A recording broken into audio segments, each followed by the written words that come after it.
மாண்புமிகு முதலமைச்சர் மரியாதைக்குரிய மரிய வில்சன் அவர்களுக்கு நிதியமைச்சர் பதவி கொடுத்துட்டாங்க.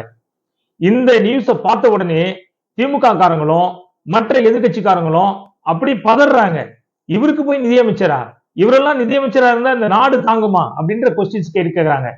குறிப்பா அவரு மரிய வில்சன் யாரோ ஒருத்தவங்கள்ட்ட சண்டை போடுற மாதிரி ஒரு வீடியோ காட்சியை காமிச்சு அதை வைரல் பண்ணி மக்கள் மத்தியில இந்த அரசுக்கு கெட்ட பேரை ஏற்படுத்த முயற்சி பண்றாங்க.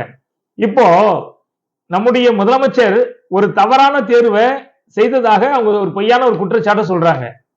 டாக்டர் ராதாகிருஷ்ணன் நகர் தொகுதியில மரிய வில்சன் அவர்கள் எலெக்ஷன்ல கண்டெஸ்ட் பண்ணி ஜெயிச்சு சுமார் 1,00,000 வாக்காளர்கள்ட்ட வாக்கு பெற்றுதான் இந்த அதிகாரத்துக்கு வந்திருக்காரு.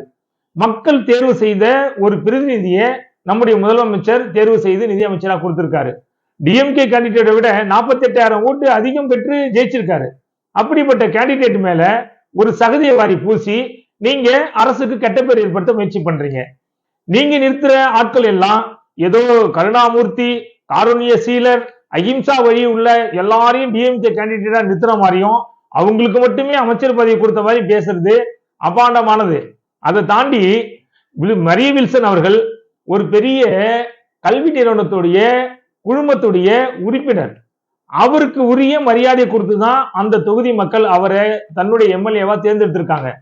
அந்த மக்கள் இவருக்கு வாய்ப்பு கொடுத்தா நமக்காக சட்டசபையில பேசுவாரு, இவரை தேர்ந்தெடுத்தா நமக்கான செயல்பாடுகளை சரியா செய்வாரு அப்படின்னு நம்பித்தான் அவர் தேர்ந்தெடுத்திருக்காங்க.